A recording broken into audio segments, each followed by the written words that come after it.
चुके होंगे या नहीं जानते तो बता दें कि दोस्तों भारत और अफगानिस्तान के बीच खेले गए दूसरे वनडे मुकाबले में क्रिकेट फैंस को बल्लेबाजी का ऐसा तूफान देखने को मिला जिसे लंबे समय तक याद रखा जाएगा। एक तरफ कप्तान शुभमन गिल ने शानदार 154 रनों की कप्तानी पारी खेली तो दूसरी ओर ईशान किशन ने सिर्फ 79 गेंदों में 125 रन ठोककर अफगानिस्तान के गेंदबाजों की जमकर खबर ली। हालांकि यशस्वी जायसवाल सस्ते में आउट हो गए, लेकिन रोहित शर्मा ने तेज 48 रन बनाकर टीम को शानदार शुरुआत दिलाई। इसके बाद गिल और ईशान ने मैदान के चारों ओर चौकों छक्कों की बरसात कर दी। इन विस्फोटक पारियों की बदौलत टीम इंडिया ने 49.5 ओवर में 402 रन का विशाल स्कोर खड़ा कर दिया। लेकिन दोस्तों ये सिर्फ 402 रन की कहानी नहीं है, ये उन खिलाड़ियों की कहानी है जिन्होंने इस स्कोर को संभव बनाया। टॉस हुआ और अफगानिस्तान के कप्तान ने टॉस जीतकर पहले गेंदबाजी करने का फैसला किया। पहली नजर में यह फैसला सही भी लग रहा था। शुरुआत हुई यशस्वी जायसवाल से। युवा बल्लेबाज से बड़ी उम्मीदें थी। पिछले कुछ समय में उन्होंने जिस तरह का क्रिकेट खेला है उसने हर किसी को प्रभावित किया है, लेकिन इस मुकाबले में किस्मत उनका साथ नहीं दे सकी और वे सिर्फ 4 रन बनाकर आउट हो गए। हालांकि यशस्वी के जल्दी आउट होने के बावजूद भारतीय ड्रेसिंग रूम में घबराहट नहीं थी, क्योंकि दूसरे छोर पर मौजूद थे रोहित शर्मा। दोस्तों रोहित शर्मा सिर्फ एक बल्लेबाज नहीं बल्कि एक युग का नाम है। जब वे क्रीज पर आते हैं तो गेंदबाजों के दिमाग में सबसे पहला सवाल यही होता है, उन्हें रोका कैसे जाए। रोहित ने शुरुआत से ही सकारात्मक क्रिकेट खेला। उन्होंने दिखा दिया कि उनका इरादा सिर्फ विकेट बचाने का नहीं बल्कि मैच पर नियंत्रण हासिल करने का है। एक शानदार पुल शॉट, फिर कवर ड्राइव और उसके बाद खूबसूरत छक्का। रोहित पूरी लय में दिखाई दे रहे थे। 39 गेंदों पर 48 रन। यह पारी भले ही अर्धशतक में नहीं बदली, लेकिन इसकी अहमियत किसी बड़े स्कोर से कम नहीं थी, क्योंकि रोहित ने अफगानिस्तान के गेंदबाजों का शुरुआती आत्मविश्वास तोड़ दिया था। जब रोहित आउट हुए तब मैदान पर पूरी जिम्मेदारी आ गई कप्तान शुभमन गिल पर। दोस्तों शुभमन गिल का क्रिकेट सफर बेहद शानदार रहा है। पंजाब के खेतों से निकलकर भारतीय क्रिकेट के सबसे बड़े मंच तक पहुंचने वाले गिल ने हर स्तर पर खुद को साबित किया है। लेकिन इस मैच में जो पारी उन्होंने खेली वो उनके करियर की सबसे यादगार पारियों में से एक कही जा सकती है। शुरुआत में उन्होंने समय लिया, गेंद को समझा, पिच को पढ़ा और फिर धीरे धीरे अपने शॉट्स खेलने शुरू किए। गिल की बल्लेबाजी की सबसे बड़ी खूबी उनकी टाइमिंग है। ऐसा लगता है जैसे गेंद बल्ले से नहीं बल्कि किसी चुंबक की तरह निकलती है। कवर ड्राइव इतने शानदार कि दर्शक खड़े होकर तालियां बजाने लगे। स्ट्रेट ड्राइव इतने खूबसूरत कि कमेंटेटर भी उनकी तारीफ करते नहीं थक रहे थे। 110 गेंदों में 154 रन, 22 चौके, 2 छक्के, 140 का स्ट्राइक रेट। लेकिन दोस्तों ये सिर्फ आंकड़े नहीं है, ये उस बल्लेबाज की कहानी है जिसने कप्तानी की जिम्मेदारी को पूरी तरह निभाया। गिल ने सिर्फ रन नहीं बनाए बल्कि पूरी पारी को नियंत्रित किया। एक कप्तान के रूप में उन्होंने दिखा दिया कि वे भविष्य में भारतीय टीम को लंबे समय तक आगे ले जा सकते हैं। लेकिन दोस्तों अगर गिल इस पारी के कलाकार थे तो ईशान किशन इसके सुपरस्टार थे। ईशान किशन मैदान पर आए और आते ही मैच का पूरा माहौल बदल गया। उनके इरादे पहले ही शॉट से साफ नजर आ रहे थे। वे रुकने नहीं आए थे, वे हमला करने आए थे। Cut shot, pull shot, square drive, long on के ऊपर से छक्का, मिड विकेट के ऊपर से छक्का। ऐसा लग रहा था कि गेंदबाज चाहे जहां गेंद डाले ईशान उसके लिए तैयार है।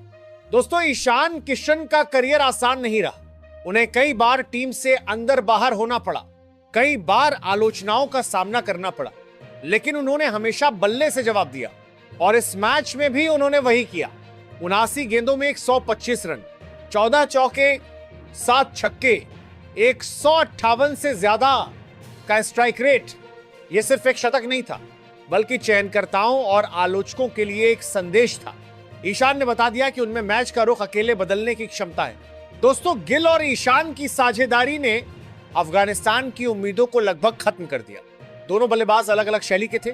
गिल तकनीक और धैर्य के साथ खेल रहे थे, ईशान आक्रामकता और ताकत के साथ खेल रहे थे। लेकिन दोनों का लक्ष्य एक था, भारत को विशाल स्कोर तक पहुंचाना, और उन्होंने वही किया। इसके बाद श्रेयस अय्यर आए। उन्होंने 26 रन बनाए और रन गति को बनाए रखा। किसी भी बड़े स्कोर के पीछे ऐसी छोटी लेकिन महत्वपूर्ण पारियां होती हैं। इसके बाद केएल राहुल बल्लेबाजी करने आए। राहुल इस मैच में खाता नहीं खोल सके, लेकिन क्रिकेट का इतिहास गवाह है कि सबसे बड़े बल्लेबाज भी कभी कभी शून्य पर आउट होते हैं। एक खराब पारी किसी खिलाड़ी की क्षमता तय नहीं करती, राहुल आज भी भारत के सबसे भरोसेमंद बल्लेबाजों में गिने जाते हैं। अब बात करते हैं वॉशिंगटन सुंदर की। सुंदर उन खिलाड़ियों में है जो टीम की जरूरत के हिसाब से खुद को ढाल लेते हैं। 19 रन भले छोटे लगे, लेकिन आखिरी ओवरों में बनाए गए ये रन बहुत कीमती थे। यही रन भारत को 400 के पार ले गए।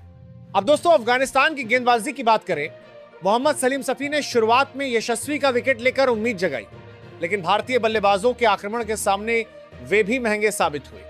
बिलाल सामी का दिन बेहद कठिन रहा। गेंदबाज कोशिश कर रहे थे, लेकिन भारतीय बल्लेबाज हर योजना का जवाब दे रहे थे।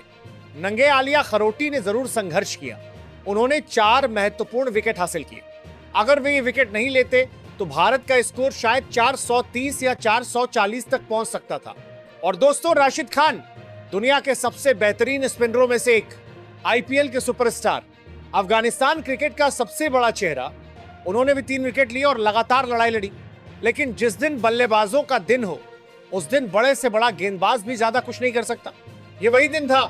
भारत के बल्लेबाज पूरी तरह हावी थे। दोस्तों क्रिकेट की दुनिया में कुछ मुकाबले ऐसे होते हैं जो सिर्फ एक मैच बनकर नहीं रह जाते, बल्कि लंबे समय तक फैंस की यादों में बस जाते।